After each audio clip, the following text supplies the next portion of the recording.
Hello, welcome to Stories for Wonderful Children, the podcast where I share the recordings of the bedtime stories I've improvised for my children over the years. I'm Dan Wendelin, your host and storyteller. For almost 20 years, I made up a new story for my children every night at bedtime. Many of those stories were recorded, and now I'd like to share the very best of those with you. I hope you enjoy these stories for wonderful children.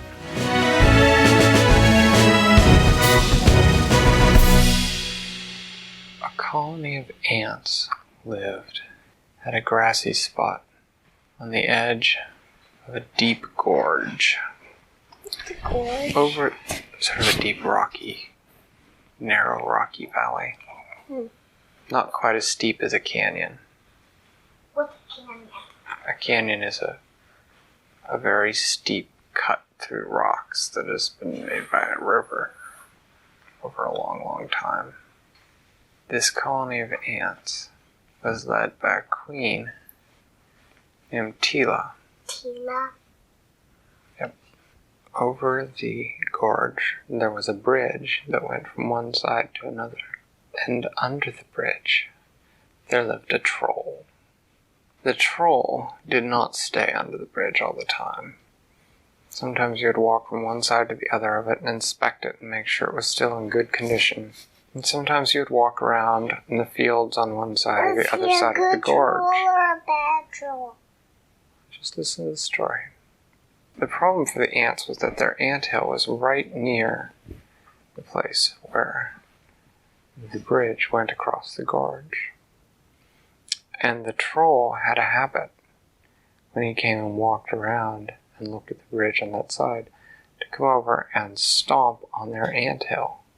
And the guard ants would always rush out and bite his big troll feet.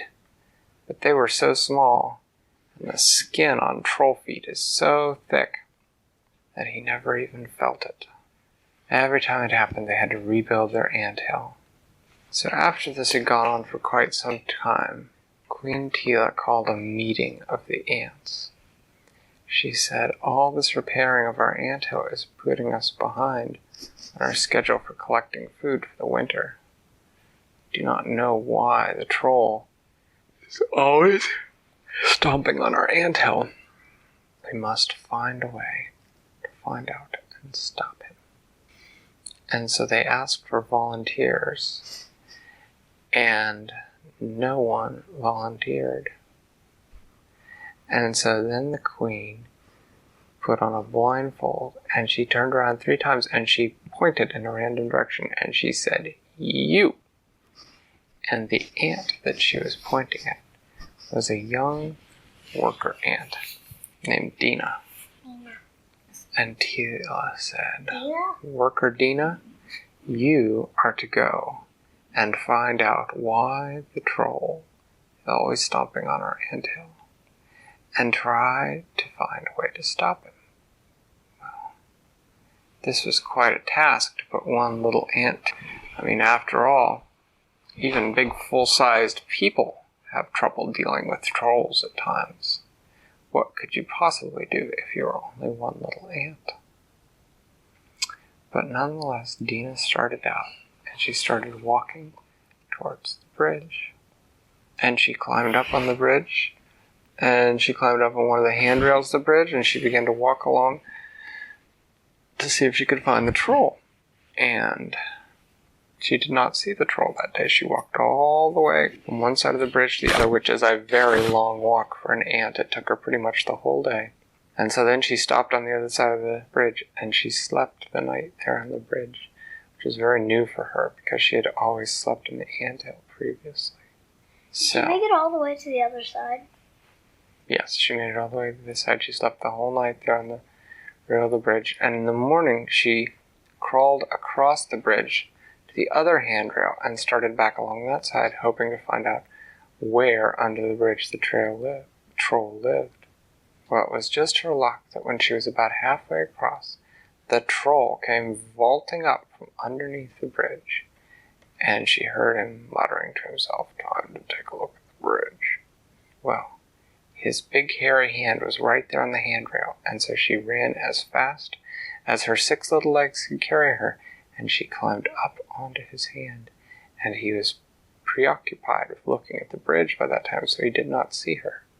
And so she crawled all the way up his arm to his shoulder, and then she could hear everything that he was saying as he walked along the bridge.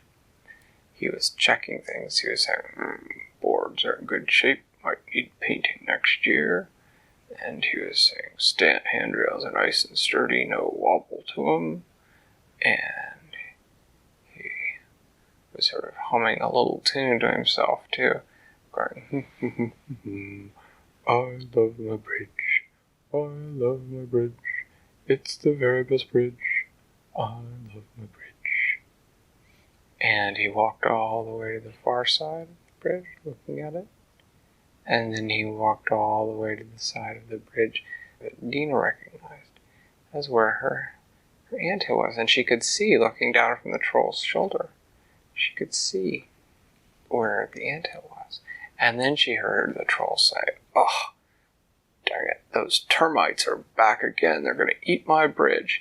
And he ran over to the ant mound, and he stomped. Dina was yelling, no, no, no, but her voice was so small that the troll did not hear her. And then he began to turn around, walking back across the bridge. Well, Dina just knew that she had to explain that they weren't termites, and they had no interest in eating his bridge. So she crawled up off his shoulder, onto his neck. She crawled from his neck onto his head, and then she crawled onto his ear, and then she crawled down inside his ear. So she was just inside. And then she took a deep breath and she shouted as loud as she could. She said, hello, Mr. Troll! And she felt the troll stop moving. And she had to catch her balance as he turned his head one way or another looking for who was talking to him. And then she heard him say, hello, voice? I'm an ant, said Dina. I need to talk to you about stomping our anthill. Why can't I see you? Said the troll. Because I'm in your ear. And then he gave a jump when he said that, and his big finger stuck in his ear to try to squash her, get her out, and she had to crawl deeper into his ear. It was all sticky with wax on her feet, and she did not like it. But she said, hey, stop that! And so he stopped. And she said, I need to talk to you about that anthill you keep mushing. You mean the termite mound? We're not termites, we're ants, and we have no interest in eating your bridge. We just want to live in the grass and collect our food. And you keep us from collecting our food by stomping on our home. How do I know you're not a termite just trying to trick me? Do you have any books on termites that you could look at the picture? No, said the troll. Well, I know, said Dina. You could just watch us for a day and see that none of us go onto your bridge and that we're all busy collecting food. All right, said the troll. I'll do that. But if any of you nibble on my bridge, you're gone. Fair enough, said Dina.